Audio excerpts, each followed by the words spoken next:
I am Dr. Vidos Mahate, Faculty Mechanical Engineering Department, SIRT, Bhopal. That is under the SAGE group of institution. Today we will discuss over the engineering graphics subject. That subject in the first sem or first year of the BTech, all the branches. So first of all, we will discuss over the what is the engineering graphics subject. This engineering graphics subject is previously known as a engineering drawing. A drawing is a simple, that is a draw of anything on the paper, board or sheet. That is a drawing. If we include the graphics with the engineering means that is a with the accuracy and the dimension. When you add the accuracy and the dimension with the drawing, you drawn on the sheet or the plain paper, so that is known as a engineering drawing or engineering graphics subject. That subject RGPV, under the RGPV, and that have the scheme, that is scheme of the engineering graphics subject. The whole scheme, or scheme means is a number, how many numbers for this subject. That total number for this engineering graphics subject, that is a total is a 150 total number, that is a 150 marks, not a number, that is a marks in this subject. That is divided into two different part.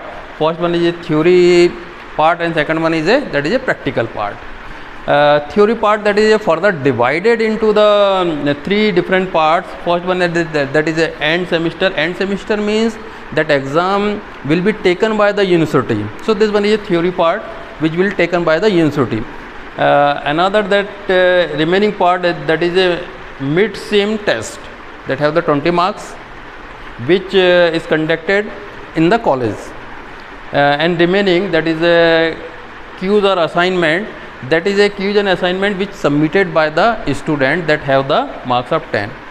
The remaining 50 marks is again divided into two parts. That is a first is a, that is a end semester practical viva, that is a 30 marks. For this there is a some external from the outside, they will come to the college and taken the viva, that is a verbally. And the remaining of the 20 marks, that is a sheet submitted by the student, or that is a work submitted by the student, that have the 20 marks. That is a complete scheme of the engineering graphics subject. In this also, that is a mid-sem exam, that is will be in the two part. In a first, in the mid of the semester, that is a first mid-sem exam, and another will be taken at the end of the semester, that is also known as a PUT. So for this 20 marks, generally taken the average of the both the mid-sem exam. So this one is regarding the scheme of the engineering graphics subject. Thank you, and the session will be continued by my colleague Professor Jain Deshmukh sir. Sir, please.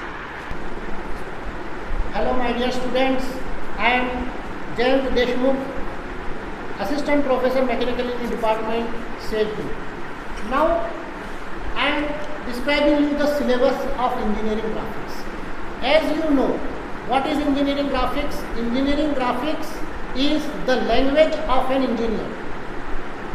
Means it is the language of an engineer. Means engineer starting learning engineering graphics. यानी engineering graphics की मान लीजिए ये आपकी पहली है. It is the first class of engineering graphics, not in engineering but in your life. So what is the syllabus? Now how the syllabus is design. First of all मैं आपको एक छोटी सी बात बताता हूँ. जैसे अगर आप लोगों से बचपन में कहा गया था कि ड्रॉ अ ट्री, तो how you draw? You just draw a tree. But actually if we want to draw a tree of 6 meter high, so can I have the sufficient length of my this board or paper that we can draw this 6 feet high tree? No. So first of all, you think about that the all drawings we have to drawn, चाहे वो कितने भी बड़े हों, चाहे वो कितने भी छोटे हों। अगर हमें बिल्डिंग का ड्राइंग ड्रॉ करना है, अगर हमें ब्रिजेस का ड्राइंग ड्रॉ करना है, अगर हमें छोटे छोटे इलेक्ट्रॉनिक पार्ट्स का ड्राइंग ड्रॉ करना है, तो हम कैसे ड्रॉ करेंगे? So the very first starting of your syllabus is engineering skills. Engineering skills. Now see, what is the use of this engineering skills? By using this scale, you can reduce the large distance into a small one. Just remember, याद कीजिए, अगर आपसे कोई बड़ा drawing बनाने के लिए कहा गया तो आप लोग क्या सोचते थे? स्केल ले लें। कैसे स्केल ले लें? मीन्स या तो आप उस बड़ी डायमेंशन को रिड्यूस कर दें या छोटी डायमेंशन को एनलार्ज कर दें, और तब आप अपनी स्पेसिफाइड शीट पर या इस बोर्ड पर मैं ड्राइंग बना सकता हूँ। So our first unit is engineering scales. Now number 2. Now first of all I explain you that what is unit and what is modules. The syllabus of engineering graphics according to the university, you know that your degree is affiliated with RGPV University. This is the university. So according to this university, the syllabus is totally divided into 5 units. 5 units. And in exam, you know that the scheme of syllabus is, a scheme of course is 70 marks and same theory paper. Means from each unit you have to solve 14 marks. But this syllabus is also divided into some modules. So don't confuse that modules are 9 and units are 5, because the different topics covered makes one unit and also one module. But क्या होता है कि last में आप देखेंगे कि module number 5, 6, 7, 8, 9 ये एक ही यूनिट में है, तो उससे आपको कंफ्यूज होने की ज़रूरत नहीं है. But in RGPV exam it is essentially from 1 unit you have to solve 14 marks. So मैं आपको ये भी बताते जाऊंगा साथ साथ कि किस चैप्टर से कितने मार्क्स का आएगा और किस तरीके से आप एक यूनिट कंप्लीट करेंगे. ओके, सो यहाँ मैं कंटिन्यू करता हूँ. So our first topic is engineering scales. When in complete and max 1 unit, वो मैं अभी आपको बताऊँगा. So our first topic is engineering scales. Why we learn engineering scales, ये मैंने आपको बताया अभी. Okay, next our next topic is engineering curves. As you know that there are many different curves used in engineering practices. कहीं भी देखिए आपने building में आर्क्स देखे होंगे. ओके, अगर आप गाड़ियों की हेडलाइट देखें, it is parabolic shape, parabola, hyperbola, ellipse, ये नाम शायद आपको फेमिलियर हैं, आपने पहले पढ़े भी हैं. तो ऐसे कई प्रकार के कर्व्स होते हैं जो इंजीनियरिंग में यूज़ होते हैं. उन कर्व्स को कैसे ड्रॉ करते हैं वो आपको यहाँ पर बताया जाएगा. और ये इन कर्व्स के भी 2 पार्ट्स हैं. First part is conic section and second part is special curves. Special curves. Okay, so अब ध्यान से देखिएगा कि आपने कितने चैप्टर स्टडी किए. आपने पहला चैप्टर स्टडी किया इंजीनियरिंग स्केल्स, आपने दूसरा चैप्टर स्टडी किया इंजीनियरिंग कर्व्स, इसमें आपने स्टडी किया कॉनिक सेक्शन और इसमें आपने स्टडी किया स्पेशल कर्व्स. अब अगर मैं आपसे कहूँ कि ये सब मिलके बनता है आपका unit number 1, it is unit number 1. Means what? Means it tends that 14 marks question in RGPV exam come from these topics. कैसा हो सकता है? Either this is of 7 marks or this is of 7 marks or this is of 7 marks. ये किसी भी प्रकार से हो सकता है.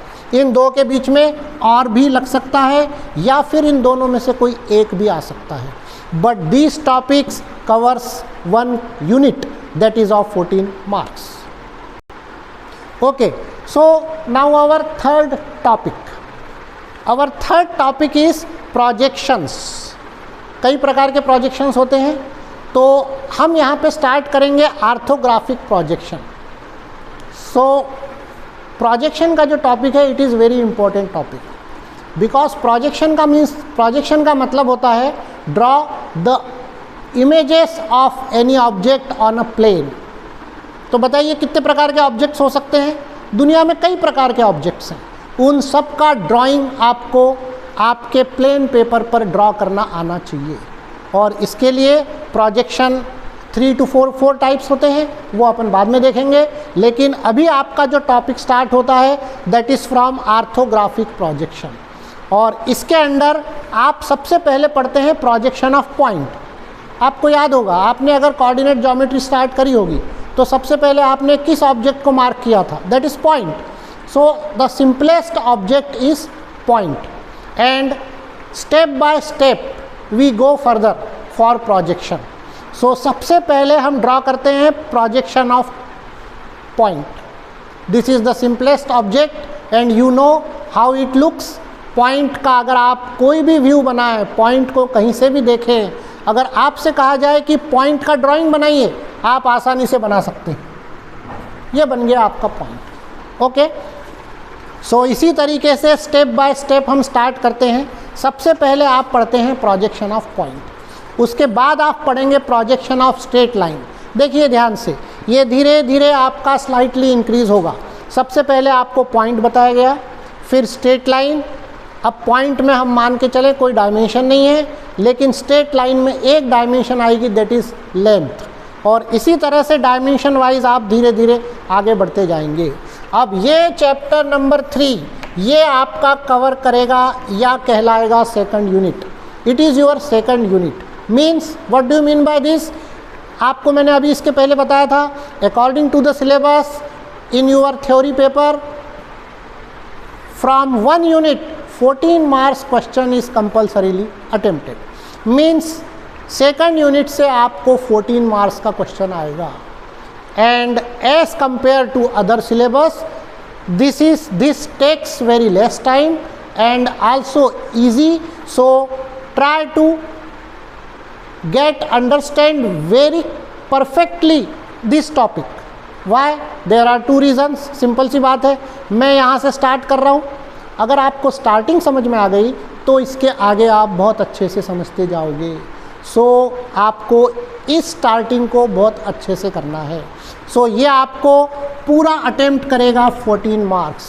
It completely attempted 14 marks. Okay, now I come on fourth topic.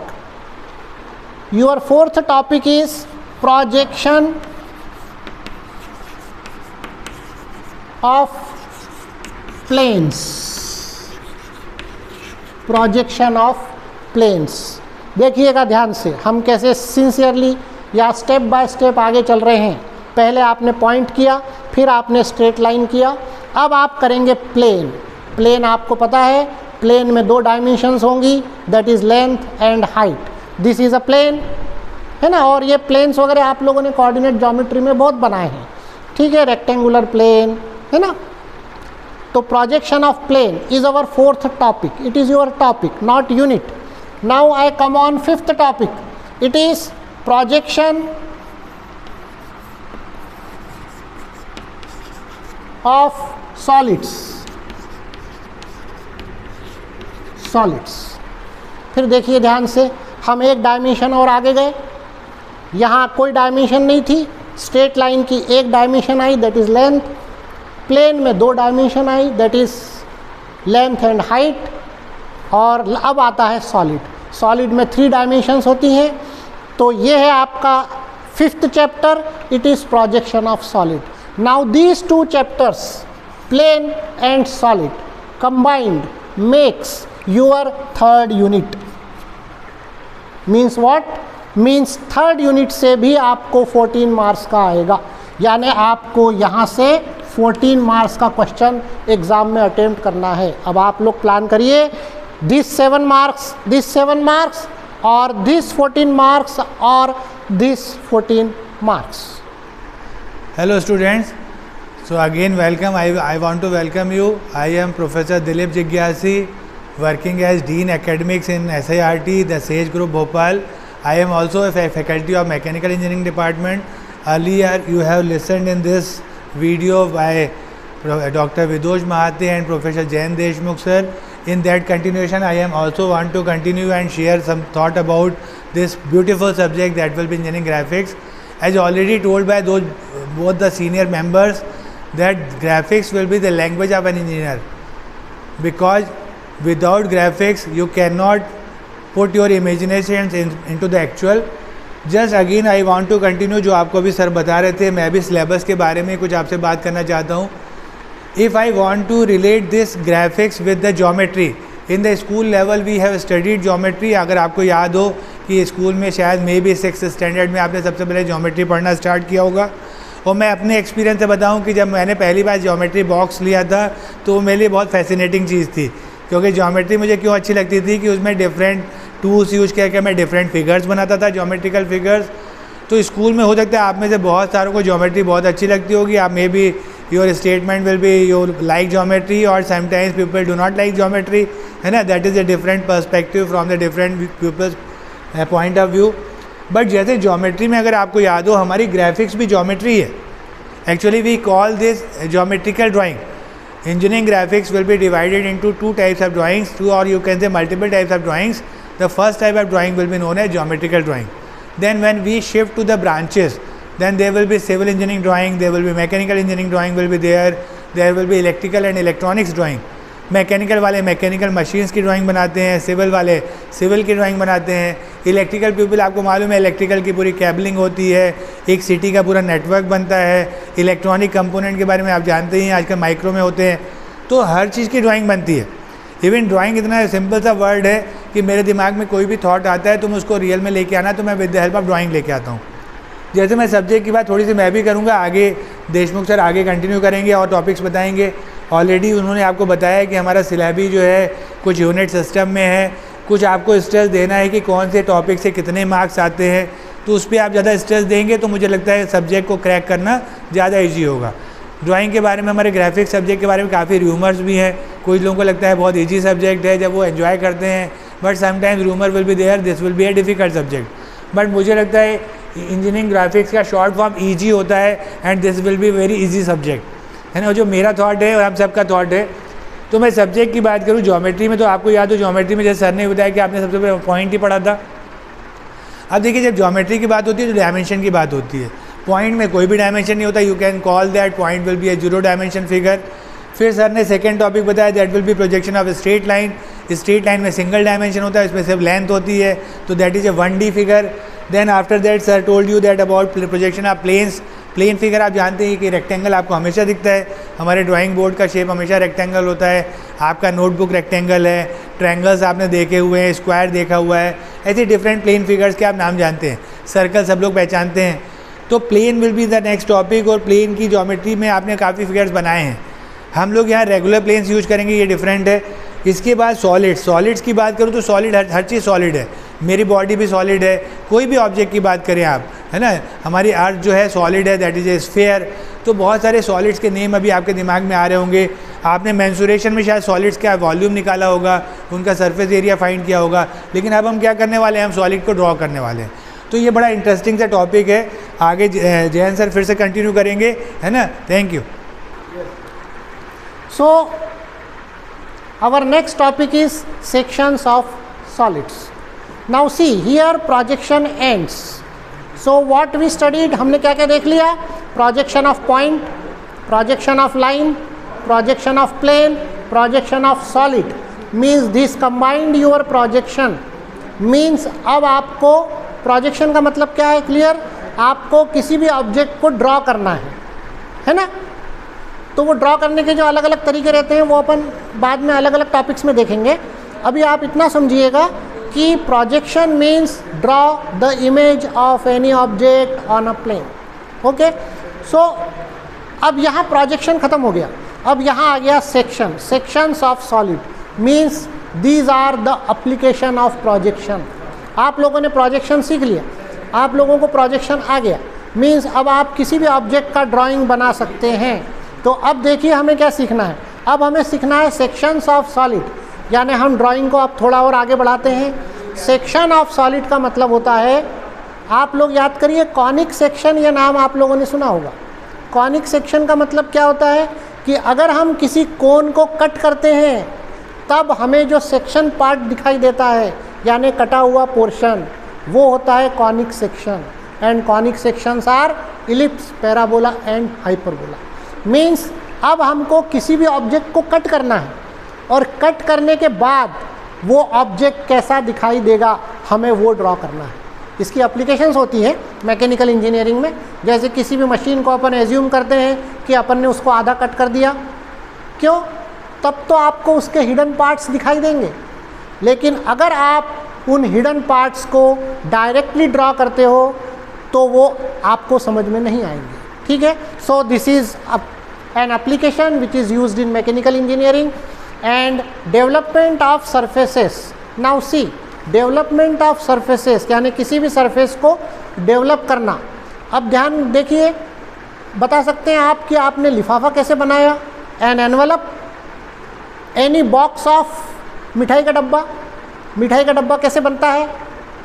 खोल के देखिए कभी मिठाई के डिब्बे को, तो आपको उस ऑब्जेक्ट का जो ओपन शेप दिखाई देगा, that is called development of surfaces. और अगर ये आपको आएगा तभी आप उस ऑब्जेक्ट को बना पाओगे। सोचिए, कार की पूरी बॉडी, एरोप्लेन की पूरी सरफेसेस, ये कैसे बनती हैं? ये सब बनती है, पहले उनका डेवलपमेंट फाइंड किया जाता है। तो अब आपको यहाँ पर एप्लीकेशन सिखाई जाएगी, section of solid and development of surfaces.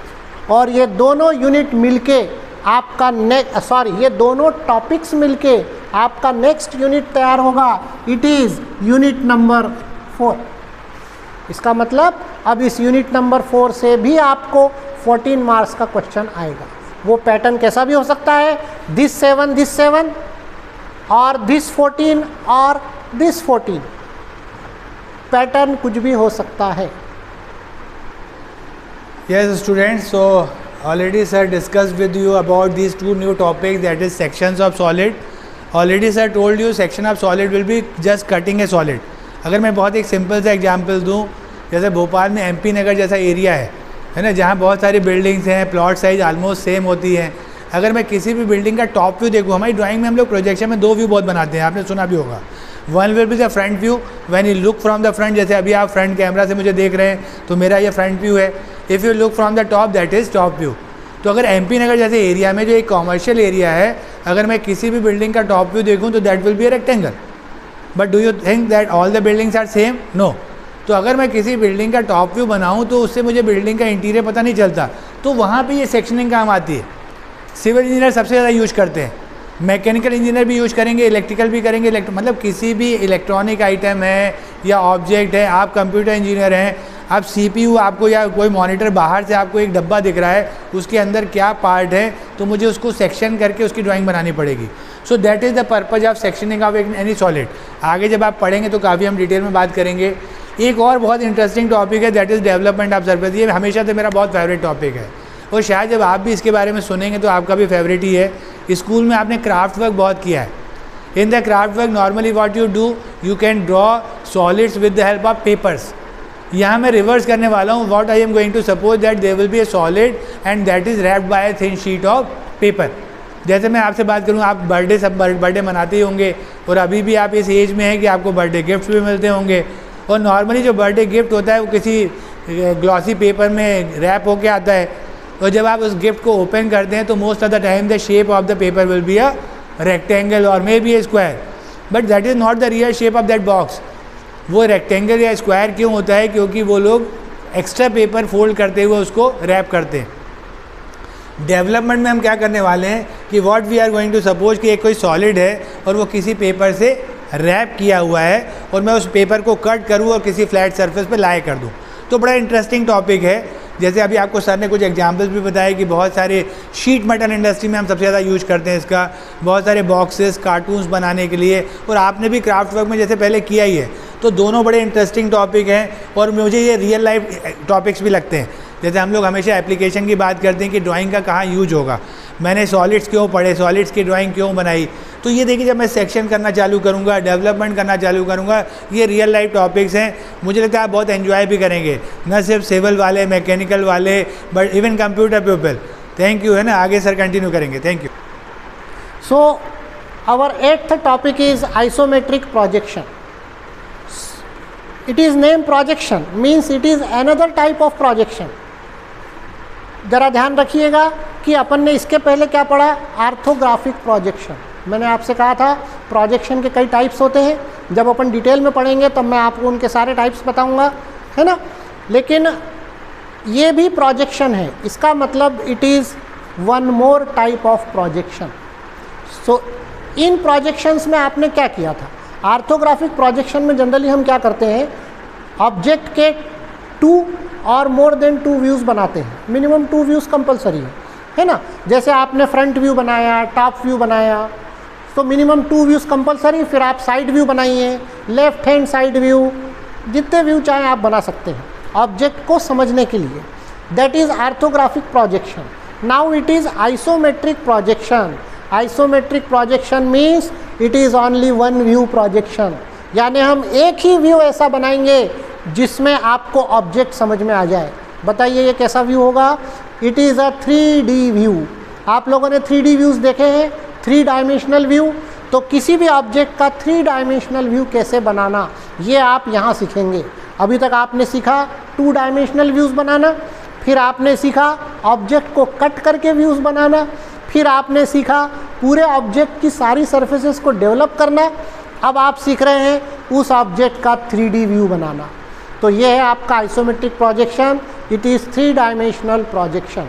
अपन यहाँ पे 3D व्यू बनाते हैं, ठीक है। एंड लास्ट, अब 3D व्यू बनाने के बाद लगभग आपको ड्राइंग पूरी तरह से आ गया है, आप हर तरह से किसी भी ऑब्जेक्ट का ड्राइंग बना सकते हैं। अब आपको लास्ट में सिखाया जाता है CAD. CAD means it is computer aided drafting, यानी कि आप कंप्यूटर में अगर ये सब ड्राइंग बनाना हो तो कैसे बनाएंगे। डेफिनेटली भाई आज कंप्यूटर का ज़माना है, सभी काम कंप्यूटर से हो रहे हैं, पहले ये काम मैनुअली होते थे। तो आपने ड्राफ्ट्समैन वर्ड सुना होगा, जो ये सारी ड्राफ्टिंग यानी कि ड्राइंग्स बनाता था, बट इट वाज मैनुअली। लेकिन अब ये सारा काम कंप्यूटर पे होता है, तो आपको कंप्यूटर की कुछ कमांड सिखाई जाएंगी, कंप्यूटर पे इन ड्राइंग्स को बनाना सिखाया जाएगा, ठीक है। तो ये है आपका 8 and 9, this combines your unit number 5। ये हो गया unit number 4, this is your unit number 5। Means इसमें से भी आपको 14 मार्क्स का आएगा, हो सकता है ये 14 मार्क्स का आ जाए, ये 14 मार्क्स का आ जाए, बीच में आपको और दे दिया जाए, या फिर ये 7 मार्क्स का है, ये 7 मार्क्स का है, ऑप्शन कुछ भी हो सकते हैं, but you have to attempt it in 5th unit 14 marks. Okay, this completes your. Hello students, so once again in continuation, already sir told you about isometric projection, that is the second type of projection. As already told by sir that in orthographic normally we will get the 2D figures of any given 3D object, but in isometric projection we can get all the 3 dimensions of a 3D object in a single view. और iso तो बड़ा सुना हुआ नाम है मुझे लगता है आपका, केमिस्ट्री में आपने आइसो वर्ड बहुत सुना हुआ है। आइसो मीन सेम, तो something same will be there, है ना। अब क्या सेम होगा, जब ये मिस्ट्री है, that is a mystery for you also. आप रीड करके ढूंढ के देखिए कि क्यों आइसोमेट्रिक बोल रहे हैं। अदरवाइज सर ने बताया आपको ये 3D ड्राइंग होती है, बड़ा इंटरेस्टिंग है, मुझे लगता है ड्रॉ करने में मज़ा भी आएगा। और एक नॉर्मल पर्सन जो नॉर्मल ड्राइंग नहीं पहचानता वो भी आइसोमेट्रिक को पहचान लेता है। अगर मैं 3D क्यूब बनाऊँ तो आप 1 सेकेंड में देख के बोल देंगे क्यूब है, क्यूबॉइड बनाऊँगा तो आप देख के पहचान लेंगे क्यूबॉइड है। Same way last topic that is computer aided drafting. जैसा सर ने बताया कि नाउ ए डेज हम हर चीज़ कंप्यूटर से करते हैं। पहले हम मैनुअल ड्राइंग बनाते थे, तो एक एक ड्राइंग बनाने के लिए मुझे मल्टीपल टाइम मेहनत करनी पड़ती थी, स्पेशली अगर मुझे कुछ मॉडिफिकेशन करना होता था। तो कैड का एडवांटेज वही है कि मैं ड्राइंग्स देखे, लेकिन मुझे कैड समझने के लिए भी पहले पूरे जो ड्राइंग का आपका सिलेबस है उसका आइडिया होना चाहिए। मुझे मालूम होना चाहिए क्या फ्रंट व्यू है, क्या टॉप व्यू है, क्या ऑब्जेक्ट है, कैसे बनता है, क्या ऑब्जेक्ट का शेप है। इसके बाद मैं उसको कंप्यूटर में बनाता हूँ। The biggest advantage of CAD will be कि अगर मुझे किसी चीज़ को फिर से रिप्लिका बनाना है या मल्टीपल इमेजेस बनानी है, उसको मॉडिफाई करना तो बहुत ईजी है, मुझे जीरो से नहीं स्टार्ट करना पड़ता। तो that is the biggest advantage of using CAD software. और आजकल देखिए ऐसा नहीं कि कंप्यूटर पीपल ही कंप्यूटर यूज करते हैं, मैकेनिकल, सिविल, हर ब्रांच में हम कंप्यूटर पढ़ने वाले हैं। और सारी ड्राइंग एक बार आपने बेसिक आइडिया ले लिया, फिर हम कंप्यूटर बनाते हैं। तो that is the last topic. As already sir told you that हम नॉर्मली देख रहे हैं कि हमारा जो सिलेबी है इस तरह से 5 यूनिट में डिवाइडेड है। प्लस सर ने आपसे बताया कि जो कैड है इसके मॉड्यूल्स कुछ ज़्यादा है, 3 या 4 मॉड्यूल्स हैं, लेकिन उसमें से थ्योरी डिफरेंट टाइप से आती है। अर्लियर हम बोला करते थे ड्राइंग मीन्स ड्रॉ, ड्राइंग में थ्योरी नहीं आती, बट अभी थोड़ा हमारा सिलेबस चेंज हुआ है। तो जो पैटर्न है वो एक्चुअली क्या है, जैसे सर ने आपको बताया 14 मार्क्स मिलके ये 70 मार्क्स तो हो गए, पर हमारा जो टोटल पैटर्न है उसमें से 8 में से 5 क्वेश्चन का पैटर्न है आजकल RGPV का। और उसमें से जैसा सर ने आपको मैक्सिमम बताया कि इस तरीके के 5 क्वेश्चन तो फिक्स बनते ही है। इसके अलावा जैसे हम जो कुछ भी पढ़ते हैं उसका कोई थ्योरी पार्ट भी होता है, तो समटाइम्स थ्योरी क्वेश्चन भी आते हैं। इवन अभी जो रिसेंट पेपर हुआ जो आपके सीनियर्स ने दिया उसमें फिल इन द ब्लैंक्स जैसे क्वेश्चन भी आए, तो मे भी हम इस बार आपको वो भी तैयार कराएंगे। और फिल इन द ब्लैंक्स में भी अच्छे स्टैंडर्ड क्वेश्चन। तो ग्राफिक्स हमारा one of the very interesting और बढ़िया सब्जेक्ट है। आप शुरू से दिल लगा के पढ़ेंगे तो I am sure you will get very good marks and enjoy the subject. And we are here. आपने मुझे देखा, देशमुख सर को देखा, विदोष सर को देखा, ऐसे और भी टीचर्स हैं हमारे यहाँ, very experience. We all are from mechanical department, क्योंकि ये जो सब्जेक्ट है ये मैकेनिकल डिपार्टमेंट के पीपल ही पढ़ाते हैं। होप करता हूँ आप आएंगे तो एंजॉय करेंगे, है ना। Thank you very much.